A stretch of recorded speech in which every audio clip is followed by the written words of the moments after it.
What's up, Hoof listeners? Welcome into Victory Tuesday. I know. Lots of, victories don't usually last past Monday, but wins like this, certainly, we can enjoy this all the way through Tuesday.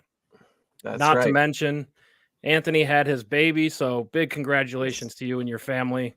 Thank you. Yes, wonderful. Very exciting, and certainly appreciate you jumping on the show. And you didn't have to, right? Oh, well, after a big Bills win, you have to, right? I mean, and mom and baby are both happy, healthy, doing well. They're home now, so we're all home. It's great to be a family of four and be, all good to go. Knock on wood, everything has gone smoothly and happy, healthy. Like I said, you can't ask for much more than that. And my mother's already said to me that she must already be a big Bills fan and a daddy's girl because she let you finish watching the game before she decided to start coming. So Right. yeah, it was great to be able to get the football in and then watch. Yes. Yeah. So yeah, that had to be one of the best days of your life, I'm sure. Oh, absolutely. Big win in a big game over a very popular team, right? The Dallas Cowboys, who don't come to Buffalo that often. It's like once every 4 years or something. And then to have a baby on top of that, I mean, that's very rememberable. And I had my Bills gear on at the hospital too, so I had my Bills shirt. I had a jersey on that I left at home, but the Bills shirt underneath and my Bills sweatshirt afterwards. It was. Yeah. So I was repping the whole way through. And my Bills socks, awesome. Everything. Yeah. So hopefully you didn't name your baby girl Josh Allen, but wouldn't be mad at you if you did. And same thing. If you named it James Cook, I would also understand. But yeah, right. Exactly. This week for sure. Yeah. So a little later show tonight for the live listeners, but getting it in. It's been a busy week for us, and I appreciate everybody working with us. But yeah, lots to talk about here, right? The Bills easy Sunday, right? We love these easy Sundays. Bills were in control the whole game, right? 14-0 early, and you kind of expected Dallas to come back, regroup at halftime. Something. Got up to 21 right before halftime, but I mean, the Cowboys offense has scored so many points. It kind of felt like they're gonna start scoring at some point, right? They're gonna start putting the good drives together. They're gonna start figuring out the defense, but that never really happened, right? For the Bills, they didn't really seem to change their game plan throughout the game. It just kept working with James Cook, and why stop a good thing? Why stop a good thing, right? Yeah, I mean, he was averaging like 8 yards a carry or something crazy. So I mean, it was just going, and like you said, they just couldn't stop it. It wasn't the same run play every time. It's not like they just kept going the same direction. They changed it up a little bit, but fact of the matter was, no matter where he went, they couldn't stop him. Even when they did that play in the beginning of the game with the pile moving that way, I've never seen a pile of like 12 bodies just keep moving in that direction like that. That is new. It was awesome.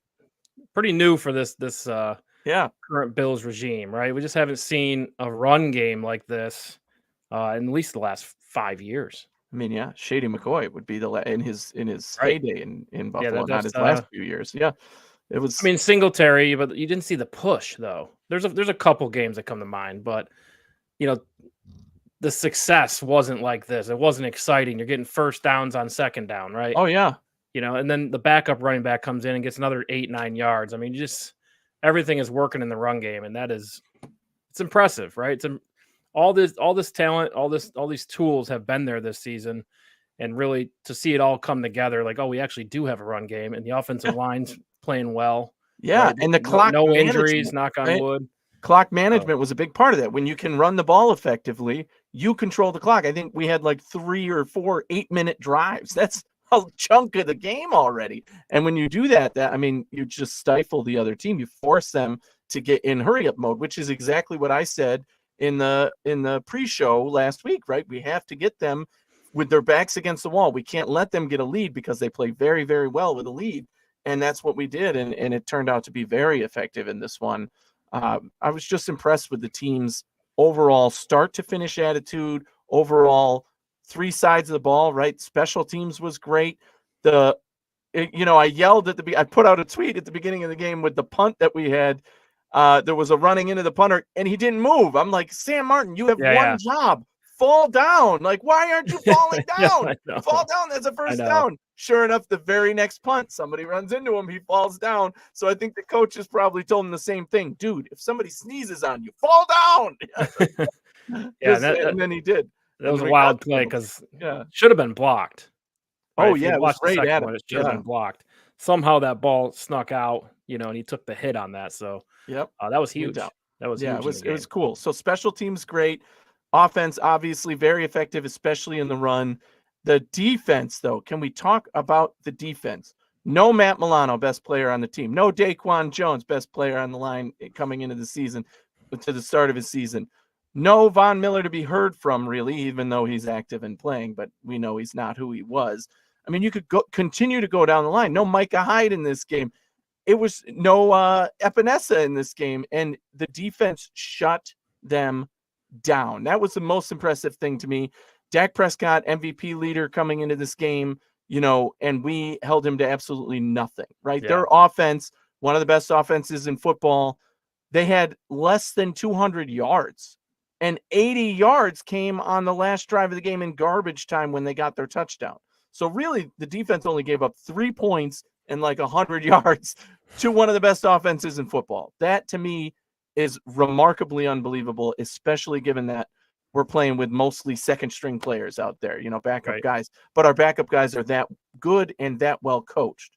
And that credit has to go to Sean McDermott. He's the defensive guy, obviously, and the continuity on this team shows in moments like that because these guys are ready to step up and they do know their purpose on the field. And even the young guys, are doing well out there. So all around great effort. And what can you say? I mean, you couldn't draw it up much better than this.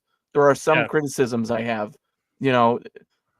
Diggs did fumble the ball that didn't get called, and luckily we got a snap off before that one. You're lucky sometimes. That's true. Yeah, Diggs did drop a pass again, and I'm like, okay, that's it. But he made up for it with that awesome one-handed third down play. That was awesome. Kincaid, 2 targets, 2 drops. We saw he had to change the gloves or whatever, but it's like, what the heck? Kincaid's the surest hands on the team, and he's dropping balls. Right. So you knew something was up there. So overall, he's from Utah, right? So it's like, or he's from out west. I think he's actually from Las Vegas, I believe. So like rain's kind of new, right? So it's playing football in Utah is a lot of dry weather, but exactly. And no excuses, but I mean, you still got to catch them. I know the gloves were, I guess, the opposite. When they're wet, they're grippy. When they're not, they're slippery. So, but whatever, he's still got to catch those balls. And like you said, the run game was so efficient. Josh Allen threw the ball 15 times. However, I think at least 5 or 6 of those were drops or bad plays by the person he was throwing it to. So he was really, Josh Allen, super effective in this game, unbelievably so. He was on fire, really. I mean, he missed a few plays to open guys, as always happens in a game. But even the passes he chose to make were few, but he should have had almost 100% efficiency in those passes. Yeah, it was a slow start for him, right? And you expected, okay, Josh is going to throw the ball more in the second half, get the passing game going. I kind of see what they're doing. They're drawing in the defense with the run, and then they're going to try to throw it over the top, right? I kept waiting for that play action. Let's throw it over their head. But it never came because you didn't have to, right? The running game was phenomenal all day. So interesting game for sure. I haven't seen the Bills win a game like that in start to finish time. You know what it reminded me of? The Bills like to make statement games against the Cowboys, right? Our come out game to the national stage was that game against Dallas on Thanksgiving, the very first one where everybody else saw what we saw coming all along. It was like one of the first prime time games quarterback. Yeah. Josh Allen, right? Yes, it was. And one where the whole national media was like still counting against us, still thought we were the same old Bills. And Josh Allen and that offense came out and showed them, no, we're legit, and this is who we are, and this is who we have been. We knew that. Bills Mafia knew that coming into that game. We're like, yeah, Josh Allen's legit, and they're going to know it. And it was there. So point being, the Bills made a statement out of the Cowboys then, and the Bills made a statement out of the Cowboys once again in this game where the Bills have been pretty much counted out since they were, 6-6. And the Cowboys have been quickly. Yeah, and the Cowboys were raised up as, potential number 1 seed in the NFC and all that. And we kind of put them in check and showed that in this game, the Bills look like the best team in football. Yeah, Dak Prescott threw the ball for 34 times, Only had 134 passing yards, no touchdowns, did have the one interception late. Now, 3 of those were, again, a lot of that yardage. So what'd you say, 130 something yards? Like 134. Yeah. I think like 60 of that was on the last drive at least. So that's unbelievable that he had him less than 100 yards through the fourth quarter, into the fourth quarter. And even the interceptions. Go ahead. The other point was that I didn't criticize the defense, but they dropped 4 interceptions. I mean, they caught one finally. That is true. But literally after the 4th drop, I'm like, can we please get one? And then finally we did. So it pads the stat sheet a little bit. But Jordan Poyer was pretty upset. He was trying to get one so bad. He had it in his hands too. It's and funny, the one to Phillips that was tipped to him and it was just right at him. But you don't expect a D lineman to catch that. But it was right to him though. I mean, it was a couple of breaks that really could have gone our way that didn't. And still with that, we completely shut them out. So yeah. Yeah, and they had 8 total drives in the game for Dallas. They had the 1 field goal on the 3rd drive and interception in the 4th quarter, and then the last drive was a touchdown. But, I mean, the rest were all punts. That's right.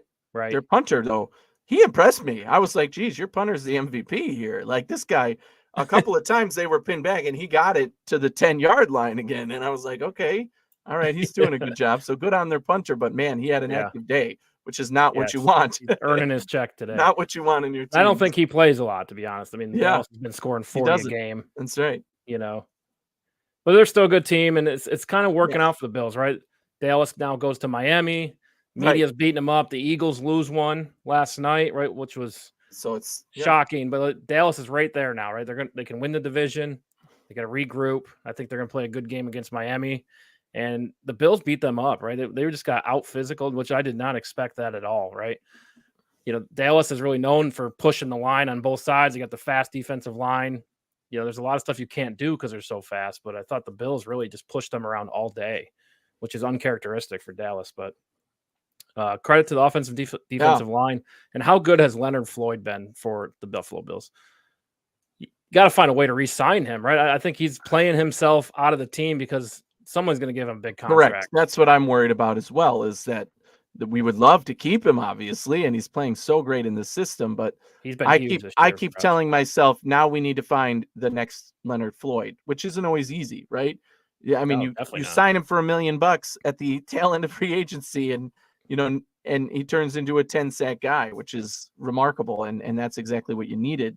But if you can find another veteran, sign them for a low amount. Floyd was coming off an injury, maybe that's why. But it's not always going to work out this well, right? You can't bank on this working out this well all the time. And the problem is, I don't know if there's enough money for what Floyd is earning himself. He had a great season before that, and now he's having another great 10-sack plus season. So I want to get every bit out of him while we can, but I'm not expecting that he's going to be here long term. I would love it, but I'm not expecting. Right. You'd like to see Rousseau kind of take some of that production. I thought he was a double-digit sack guy coming into the year. But it seems like, Floyd's taking all of those, and Epenesa's also making a lot of plays. I mean, Rousseau's still a good player, but we're waiting for that jump. Yes. Right. This guy's a first-round draft pick. We knew he needed some development. Just waiting for that jump, right? But I think that'll come eventually. And what we've learned from the Commanders, you can't spend all your money in one spot, right? You can't just go out and buy a whole defensive line. You kind of got to spread that money around a little bit.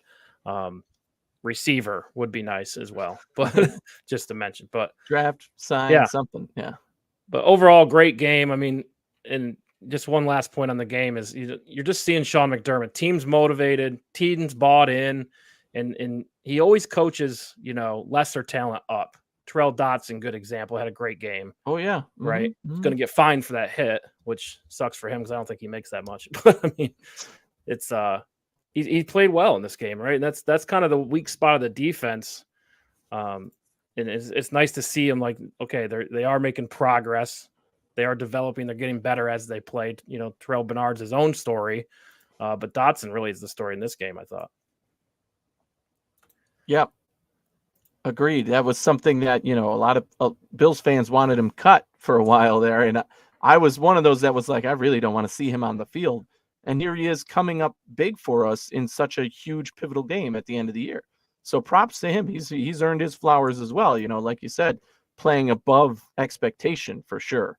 And beyond that, you know, I know PFF has him ranked like one of the top 5 or something in his position, but I wouldn't go that far at this point. But I'll take all the production from him because to me, that's just bonus. That's bonus on top of everything else. Yeah, for sure. You know, talked about development, but James Cook really is the story of the whole game, right? And I feel like with James Cook, like he's always had this talent. You know, we know he can win versus linebackers. We know he can actually. He's not just a running back that lines up at receiver as a decoy, but he can actually be a receiver, right? It's kind of unique that way. But we just haven't seen him kind of take the bull by the horns and then win a game and become a weapon, right? He's kind of always been just, you know, an extra piece, but he hasn't really taken over a game. And we all know he's capable of that.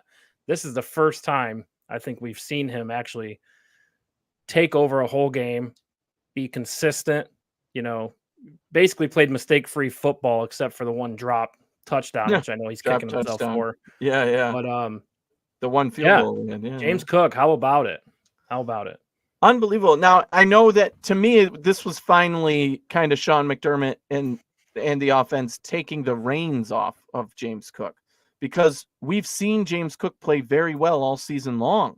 It's just a matter of who got the snaps. And I've been questioning for a long time, as many have, why isn't James Cook getting more snaps? Like, why are you giving so many to Latavius Murray? We like him, sure. Ty Johnson has made a few good plays as well, sure. But James Cook is doing the job. Like, give it to him. And, you know, I know they like to preserve guys, especially running backs and all that, but you can't. I mean, the guy is electric when he's on the field.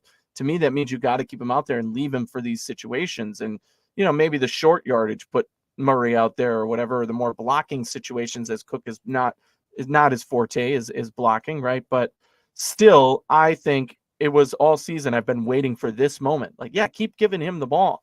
And remarkably, he's actually been in the top 5 of yards from scrimmage in the NFL. And now he's like a top 3 because he got, he's number 2 in rushing, right? 2, there you go, in rushing, yeah.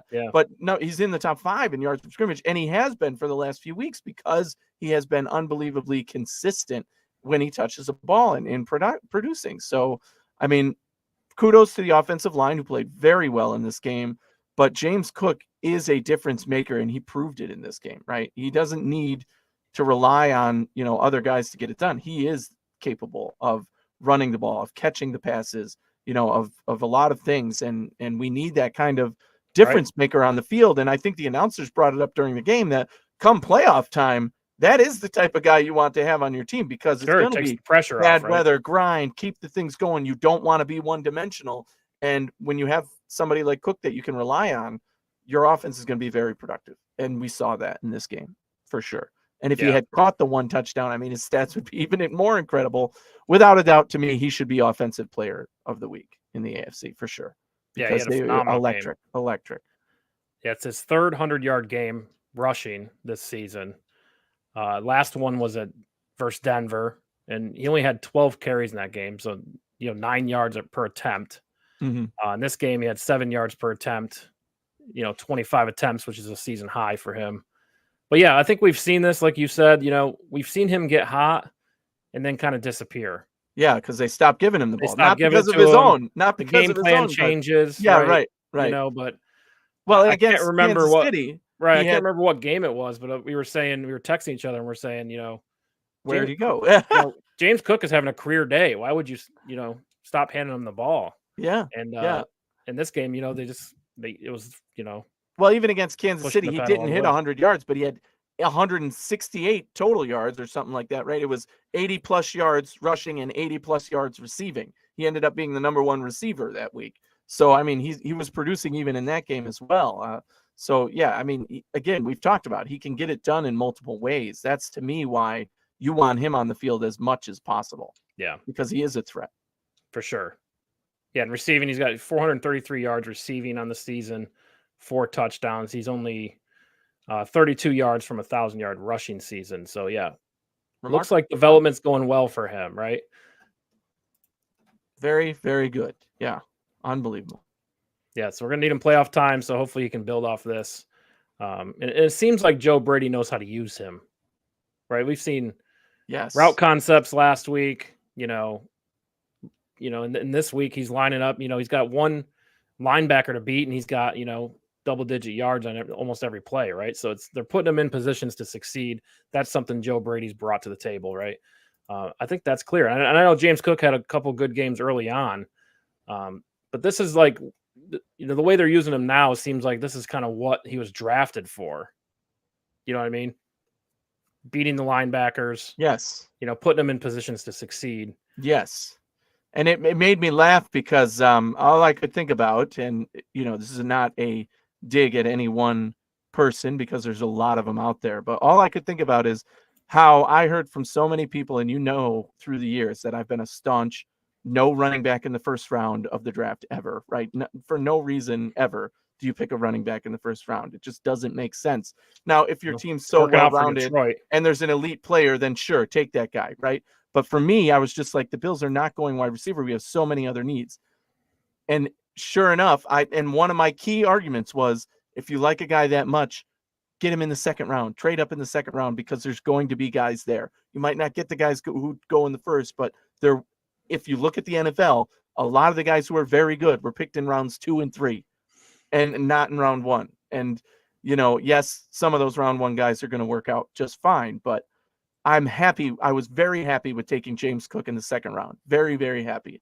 And most people thought, I thought you didn't want running back. No, I didn't want running back in the first. And I made my arguments as to why. Right. You want the value after year after year. Right. Yes. And to me, we got absolute value out of James Cook, who very well could have gone in the first round, but fell to 2. The Bills traded up. The Bills get him. And, it worked out very well.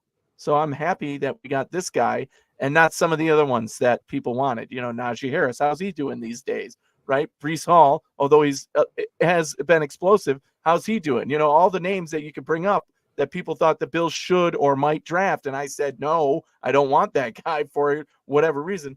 I am very happy with James Cook. Yeah, he seems to be a good weapon. He's not a do-it-all back, right? I think that's clear. You're not going to use him in goal line a lot. But he's definitely a weapon on the outside. So it's almost like, how Detroit uses Jahmyr Gibbs. They have David Montgomery to complement him, right? But I do think the tandem of Ty Johnson and Latavius Murray is working right now. Yes. And the threat of Josh's arm as well. Defenses are playing back a little more. They know that Josh wants to throw it deep. They know Diggs is capable of running deep routes. So, I mean, it's balance, right? This is kind of we haven't seen balance in a while on this team. Usually it's Josh Allen's the running back, and we have an effective passing game, right? So it's very intriguing to see balance in December, and it's all working right now. Just got to see it continue to go, right? So love it. Definitely fun. All right, Bills playoff chances. That's the big topic, right? Look, it's going to come down to the Miami game, and if you win, you're going to host a playoff game. You're going to win the division, host a playoff game. So we hope, right? Yeah. If Miami finds a way to win 2 more games, then we might have our backs against the wall and need to beat Miami to get in. But yeah, New York Times playoff tracker says 71% chance for the Bills to make the playoffs, and you can go ahead, right, and run simulations. If they win the next 2 and lose to Miami, it goes down to 52%. Yeah, because a lot of the teams that, again, we talked about this for the last 4 weeks, a lot of the 8 teams in the playoff race face each other, which means one of them ends up still above us. And even this past weekend, there were 3 different games, right? Minnesota had the win. They lost, right? Who else lost? But all of the games that could have helped us basically went the opposite Tennessee, way. And the Bears had a win. Yep, Tennessee. Even a tie with Tennessee and Houston came down in the last 2 minutes. Yeah, exactly. Tie would have helped us, right? But nope, they make a big play. They kick a field goal. Houston wins. So Houston's now. Cleveland beat Chicago. That was a big one. And Minnesota blowing that game, in overtime to get to overtime. So all 3 of those games looked like they were going the Bills' way. And you're like, oh, okay, this is going to be good for us. And somehow totally flipped. And that's why you don't like to have your fate not in your own hands. When you have to rely on other teams, you're in trouble, right? And even now, the wild card race is very, very tight. And some of these matchups, these teams still play each other, and they're both going to end up ahead of the Bills in the standings for the wild card. So I think that the biggest thing they need to focus on is the division. And Miami can hear the footsteps. Don't let them fool you. Oh, yes. They definitely know that the Bills are powerful and coming. And they know that this game against Dallas, Bills go from beating up on Dallas to, the Dallas is the best team in the NFC and we want to see them do it, right? Because they need to beat Miami for us. But even if Miami to play Baltimore, that's going to be a tough matchup. And, then we're rooting for Baltimore, obviously. Miami loses one of those, then we're in business. Our fate is in our own hands if we win the 2 games we should win against Miami in Week 18. Yeah, and if Miami wins both of them, they're looking at the 1 seed, right? Yeah. So there's a lot on these next 2 games. All eyes are on Miami, right? The ball's in their court. They have not won a game versus a good team. It's funny because between Dallas, and Miami, I did see that today. Yeah, I think it was Colin Cowherd, right? But they're 20-1 versus a team with a winning record today, right? With losing records, they're 20-1 against teams with losing records. Right. That's what I meant to say. But they have 1 win between both teams against a team with a winning record today. Yeah. Yes. So I mean, but nuts. Look, Dolphins are aware of that. They know the media criticism. They're going to try to go out there and prove it versus Dallas, but vice versa, right? It's almost they're playing each other, so it's exactly. And Dallas has the quality win against Philly last week, right before this game. That was their quality win against a team with a winning record. And between the two of them, the games they've won are a bunch of scrubs. But now one of them has to beat the other, which is kind of ironic. And hopefully that's Dallas for the Bills' sake, but you never know. But what do you think? If we watch a lot of Miami football. Do you think they can win these next 3 games? I think it's going to be very tough for them because I have been preaching since preseason that the Dallas matchup is a good matchup for the Bills because we have Josh Allen, who's a very powerful runner, and even if the pressure comes, he can run up the gut. Tua's not good against pressure, right? Tua's not who you want to have in that situation. Well, he's second in the league in fumbles right now, too. Yes, right. And he's mistake prone, and we've seen, again, what Dallas can do when they get a lead. So I think that's a bad matchup, or at least nowhere near as good as the Bills against Dallas. So Miami might hit a buzzsaw there. And even if they bounce back and can, find a way to win that game, Baltimore also with their weapons on offense and what they can do on defense, I think they just match up. It's not a good matchup for Miami, right? That's, again, not a place they want to be. And obviously then you're looking at Buffalo, who we know is a better matchup for Miami. Like Buffalo, we always beat Miami. So it's not, from that point of view, it's not going to be easy for Miami. I would be more impressed if they end up beating the first 2 teams going to their last matchup at home versus Buffalo, right? That would be quite impressive to me that they are a team who's ready to be a competitor. But my expectation is I'm not picking Miami to win either of those games. I think they can pull it off. It's not going to surprise me, but I'm not picking them to win. I think Dallas is the better team of the 2 and will beat them. And you're getting a motivated Dallas team, right? And I think the offense of Baltimore is just too much that they're going, and their defense is enough to hold Miami, that's a bad matchup for them as well. So I like both of those teams. Yeah, and it's just so interesting because Miami could be the 1 seed or they could miss the playoffs, right? In the next 3 games. It's wild. It's so wild. I don't know if I've ever seen a swing like that before in the last 3 weeks, at least. Yeah, exactly. And that's what the NFL has wanted by adding this 7th seed. Everything is competitive still. Right. And, add more playoff games, right? Because these games matter so much. Yes, right. I mean, that Bills-Miami game at the end of the year could be the biggest game of the regular season by far. Right, and that's going to be highly, highly viewed. Because the loser likely doesn't make time game. It's a Saturday game, right? So it's going to be elite. Yeah. So, and for the Bills, right, they can get as high as the 2 seed. I don't think they can get the 1. No, I think Baltimore has the tiebreaker over them, even if they lose, right? So I think. Because Baltimore and Miami play each other, so there's no way for them both to lose enough games to that. Yeah, so really you want to get in a scenario as soon as you can where if the Bills lose to Miami, 3 weeks from now, they still make the playoffs, right? Yes. That would be best case scenario. Yes. But you need a lot to happen. Yeah, you got Cleveland, Cincinnati, Indianapolis, and Houston all above the Bills. And so the Bills they need 2 losses. So Cleveland's a 1 game up. So really you need them to win and lock it in, right? So it really comes down to the Bengals, Colts, Texans. 2 of those teams need to lose 2 of the next 3. Yeah, and they play also each other, Denver. so it's not good. And also Denver, because Denver has a tiebreaker versus the Bills. So but they lost this Denver weekend. wins out, they're 10-7. If the Bills win the next two, lose the last one, they're 10-7. Denver gets. Oh, then we would lose. I see what you mean. If we don't, so Denver's also included in that, where you need at least one loss by Denver. Yeah, you need 3 of these 4 teams to lose 2 games out of the next 3. I've been trying to say that right for like 3 days.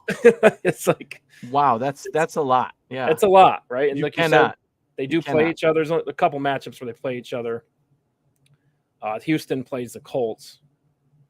I think is the only one, actually, because we're saying Cleveland doesn't matter. So really, Houston plays the Colts. Right. So there's one we want win. Cleveland to you win. Lose the other 2. Right? Well, Cleveland matters in the fact that they play what, Cincinnati this weekend? Is that the matchup? This weekend they must play Pittsburgh. I thought Pittsburgh. Oh, yeah, that's a tough one. That's a tough one. I know they play Cleveland coming up. I thought one more, Cincy Cleveland. No, maybe not. But even if not, Steelers play the Bengals before the Bills game on Saturday, so at 4:30. Oh, okay, yeah, that's next week. That one. Oh, this week, this upcoming week. Bills play at 8 at LA. Colts play the Falcons. Okay. Browns play the Texans, and then Browns play the Texans. That's who it is. Right, so it's still a game that matters. We actually want that game the Browns but to win. Cleveland is up a game, so really need Cleveland to win that one. Right. We want the Browns. CJ Stroud likely out. Just saw that report. Correct. As well. Yes. So these are all backup quarterbacks too, which is fascinating. Except for wild. Patriots at Denver. And again, not a reliable. Broncos are going to win, but at least we can keep pace. We are now ahead of the Broncos, at least, so that's good. Right. So if you win out, I mean, then that's the same scenario. You win out, the Bills are in regardless, so it doesn't matter. But really, we're looking at if you lose to Miami, you win the next 2 and lose to Miami, would they still get in? A lot needs to happen. A lot. So many paths, so many different scenarios still. Yes. I feel like I'm in, the multiverse or something. There's so many different ways it can happen, but we want that as long as the outcome goes the Bills' way. And we'll know going into week 18. And I think Baltimore clinched. Baltimore's the only team in the AFC that clinched so far. They have a playoff spot. Yeah. They have a playoff spot locked up. So, a lot needs to happen here.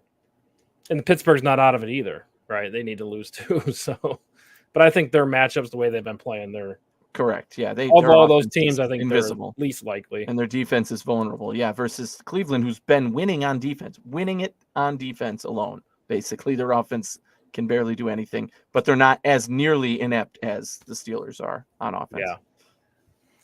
And then the other thing, too, is if you beat Miami, you get in, you're going to host Miami and Buffalo. Yeah, that would be great. Give us them again, back to back. If these scenarios play out in your favor and the Bills lose to Miami and end up the 7 seed, you might play Miami, who's the 2, right? So it's just wild, right? I love it. I can't wait for that. That would be great. Playing Miami in back-to-back weeks. Yeah, would be epic. You just got to put the blinders on and you got to beat the LA Chargers, right? And we'll get more into that on Thursday with the Sunday preview show. We'll be talking about that as well as all the other games, right? Give our picks. Be sure to tune in for that. But the Chargers, they don't really scare me, but you do have a little thing in the back of your mind about, they fired the coach. Fired. Okay, now fired the GM. They fired everybody. We've seen this with the Raiders this season, right? Sure. Not so much the Panthers, but my only counterpoint to that, and we'll talk more about this on Thursday too, with all the firings that they had, they cleaned house, right? They fired everybody. Hey, you standing over there, you're fired because you're here. And the quarterback's out, which is correct. That's a big part of it too. But just the fact that this isn't an offensive or a defensive coordinator taking over for a head coach who was out, right? No, this is okay, who's left standing? The defensive ends coach. You are now the head coach, right? Like that's how this is going down right now. So it's not looking great for that. Hopefully that kills the 1 game boost that you get for firing your coach, right? But you got to be ready still. You've got to play your football, and it doesn't matter what that team has or doesn't have. Chargers was going to be a tough game coming into the season, but now it looks like, obviously the Bills should take care of business. Yeah, they should. And that's definitely the expectation. The way they've been playing, I think a lot of people like the Bills, right? Just because, they've put up, 30 points the last 4 weeks. So, I mean, that's intriguing. They've definitely turned it around. They're red hot, but you got to finish the job, right? And that's the big story. 1 game at a time. Get it done.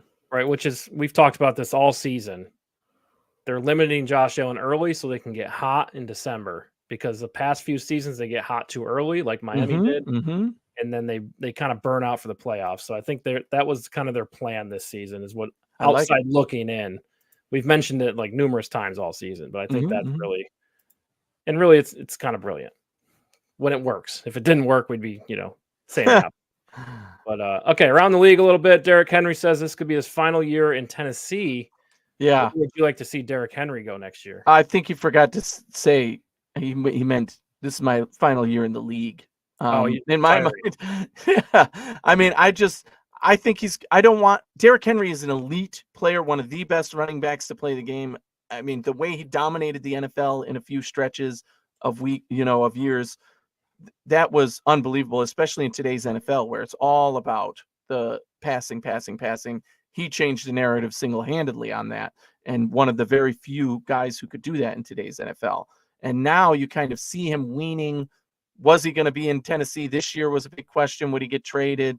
I think had he gotten traded, things might have worked out differently for him. But this season, we've seen he's been injury prone. He's been less productive. Maybe it's an attitude thing, being on a losing team, not feeling like, they want to use him anymore. But I think just in general now, it's going to be tough to see him go into that veteran backup role of like a Latavius Murray, for example, right? Like, okay, yeah, we love you. Come in and be our backup. We like what you can do. Touch the ball at the one and get the touchdown when we need it, but not be the number one guy getting carries or even a lot of carries per game. So I think there's a lot of teams that would love to have a Derrick Henry for that role. The question is now, will Derrick Henry take that role and accept it, because it means you're getting a severe pay cut, right? You're getting it had to be one of the bottom of the roster. Oh, big backs. Yeah. So and now, that's just now you got to think he's going to want to go to a competitor, right? Sure. Now it's chasing the Super Bowl. Hate to see him go to Kansas City, but I feel like that's a good fit for him. But yeah, he's only 29 right now. He'll be 30 when he hits free agency or hits the off season. That's the age of burying running backs, right? Right. Yes. Dead and gone. Tennessee looks like a full rebuild, right? So, yeah, it's over. It's over. Any chance he gets signed with Buffalo? I mean, it's the dream scenario, like I just said, where he's like, okay, I really want to compete. I see how good this roster is. I'll be your number 2 guy who can spare and be the power back, right? And just be the bowling ball back. Bills Why not? But he's only going to get $1 million. You're not getting $4 or $5 million. Somebody will overpay. Exactly, right? And that just might for be the name alone. And it's and we don't know what he wants, right? For him to even be accepting of that role, it's not even a dual back role where, okay, you're not going to get as many carries, you're not going to be the guy, but you're going to share. No, this would be like, no, we have our guy and you're when we need you kind of guy, right? So I don't know that he's going to be willing to do that much. He wants to still get a lot of the touches, I'd imagine, if he's planning to stay in the NFL. Not sure how Spot Track works out their math, but market value 2 years, $19 million. Whoa, that's huge. I don't think anybody's for him. That. Averaging $9 million a year right now, 9.5. Yeah. So, got to think that comes down a little bit. But again, a name like that, somebody will overpay. I feel like. Correct, but overpay to me is like $5-6 million. That's probably what somebody's going to give him. Even then, receiver, I'd rather pay a receiver that. I think at this point. Yeah, I think most teams would. Other news: Falcons bench Ritter again. Painful. That game was. I am angry because it blew. We're going to talk about my pick 6, but this game blew my pick 6, my perfect week. Yeah, I would have had a perfect week. That's bad for the Falcons, right? They're likely not winning the division because of that game. Yeah, I mean, it just killed their chances, and it was a 6-3 game. At the time, 9-6 final. Like it was. You cannot let an inferior rostered team like the Carolina Panthers beat you in that game. And the fact that you're benching your quarterback tells you all you need to know. Like the guy was ineffective, yes, but like, okay, what's the problem here? So much, right? And they can't even get the run game going well enough. It's weird. The Falcons are in a weird place.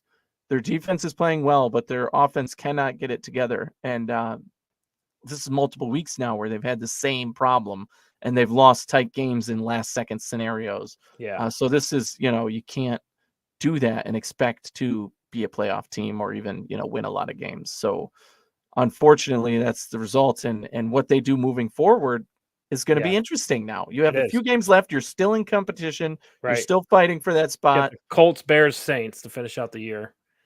One game behind the Saints and the Bucks, right? So the Bucks drop a couple, comes down to that last game. But really, it's about quarterback development. Almost like they have 1 foot in with quarterback development and 1 foot in with trying to win, right? And sometimes when you draft a quarterback late and you start them, you can't really have both, right? So, if they win all in on development, that's one thing. But I think the team's good enough to win, so it puts them in a really weird spot. And looking back, it's like I feel like they could have drafted a quarterback higher, or you could have got a free agent quarterback in here. I think that's the route they go in the offseason. Look at a Justin Fields or, one of these free agents. And they're going to be a competitive team. But the way they handled this situation, I feel like is just weird. Yes, agreed. Start Ritter 2 weeks and then bench him, and the other guy sucks. And then you bring Ritter back up. It's just that doesn't work. Exactly. It's not, you have to stick with Ritter and let him do his thing and then figure it out. Like, okay, you're not our guy. We're going to trade you, cut you, do whatever, bench you, and bring somebody else in. But you got to think a guy like Justin Fields would look great there. Yeah, I like that, actually. I do like that. And if he ends up there, we'll see how far that takes this team, because he's not an elite quarterback ever, but I think his skill set can mold well with what this team tries to do. And I think that, Ritter just hasn't been able to find it. We don't quite have the answers as to why. Right. He's got a lot of talent. They didn't pick him, where they did for nothing. But it's not looking like it's working out there. Maybe he's just a guy who needs more time to develop, more time to sit on the bench and learn before, coming in and being an elite starter. Yep. Couple scheduled free agents: Kirk Cousins, Ryan Tannehill, Jacoby Brissett, Tyrod Taylor. They already tried the Mariota thing. That's not going to work. Sam Darnold. I mean, there's some options there. So you're telling me somebody's paying Kirk Cousins a lot of money. That's what I just learned. Right. Wow. Okay. And the draft class is phenomenal. So just obviously take a first-round quarterback. Quit being cheap. They might have to. It wouldn't surprise me, because you're right. There are a lot of quarterbacks out there, and a lot of even, not going in the first round quarterbacks who could be potential developed guys. They're not going to play first year, but there's a lot of quarterbacks in this draft, and those teams aren't all picking at the beginning, though. Yeah. Right. We know a lot of those, in the case of Tennessee, right? Tannehill's gone, and they already have the replacement there, but some of them will be quarterback needy and toward the top. So yeah. And Atlanta's sitting at 10, right, in the draft as it is right now. I think they end up somewhere around there. I don't think they win out. I don't think they lose out. Yeah. But so around 10, you can get a quarterback in this draft at 10. So that'll be a really interesting. I'd imagine so, because there's still a lot of other elite talent, right? That's the thing, is it's going to be more interesting to figure out where the quarterbacks don't go in this top 10, than who picks them. Because you could go 10 quarterbacks and it wouldn't, surprise anybody, but I don't think it's going to end up that way, obviously. And there are some other elite positions, including offensive line, push the other talent back, right? So that works out. So yeah, interesting to pay attention to. There's going to be a lot of changes at quarterback, a lot of head coaching changes as well. I think Arthur Smith's job's probably safe in Atlanta, but just every week it's bench Ritter. So we had to get that on the show. All right, and Anthony's pick 6 recap.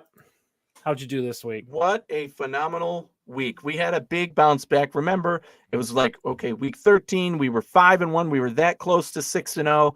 Week 14, we'd had a stinker, 1-5, and we are back to the winning ways this week. We were 5-1. The only loss was that Falcons game, which we just spoke about. The Falcons were -3 at the Panthers. They were up by 3 when Ritter threw the interception in the end zone. In field goal range, it was in the red zone. So, they would have easily gotten a field goal there to go up by 6, which means we would have got the win.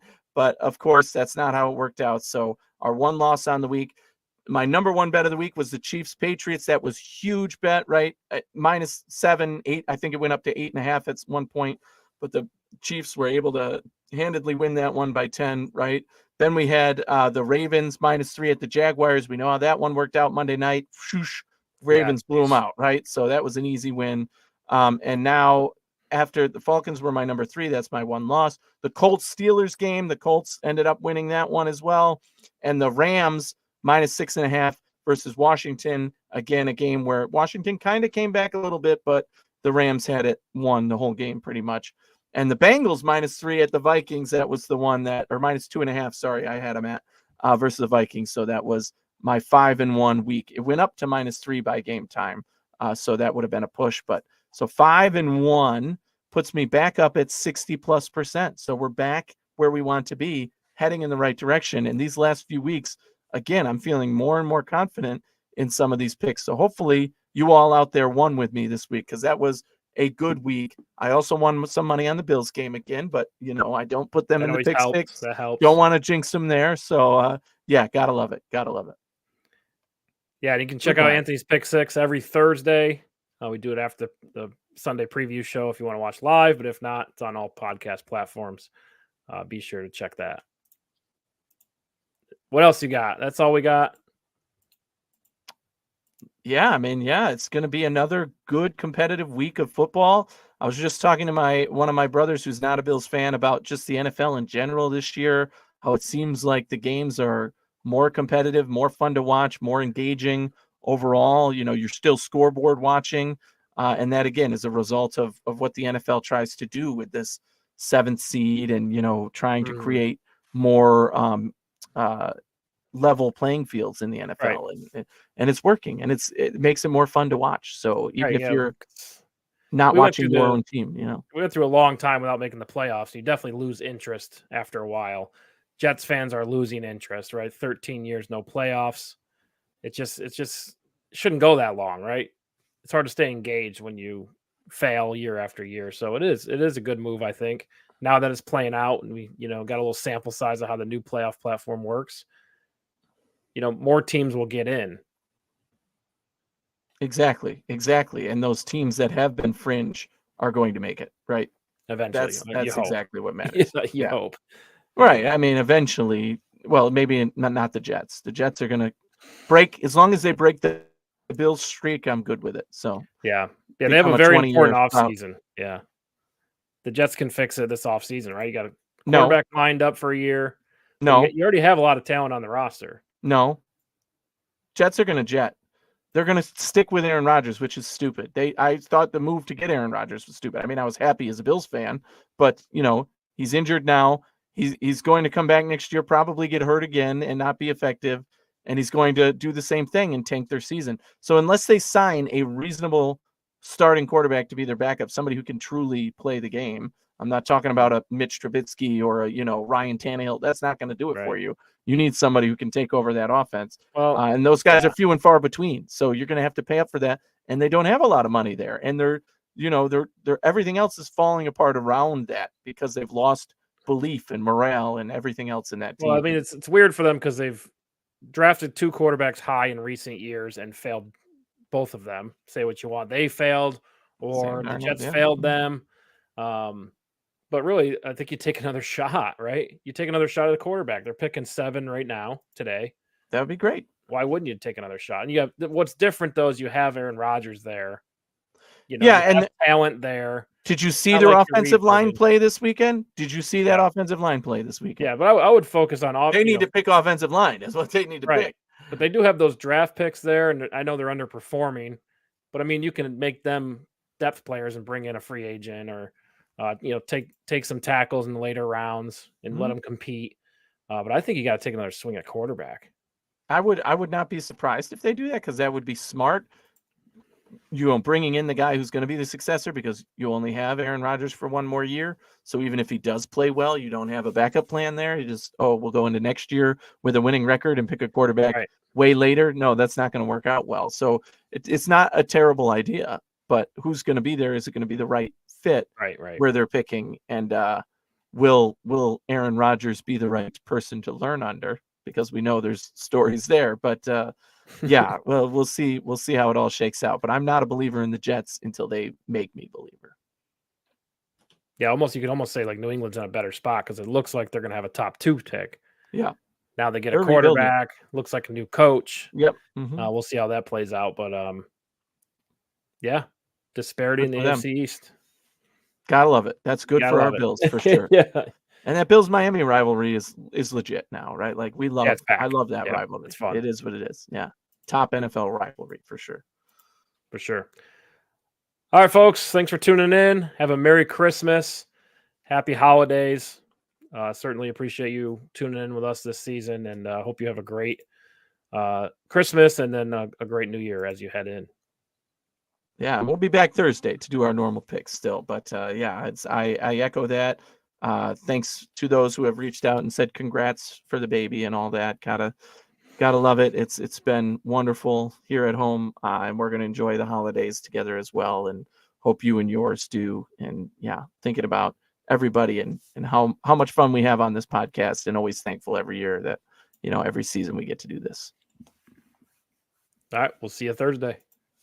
Thanks for kicking it with us.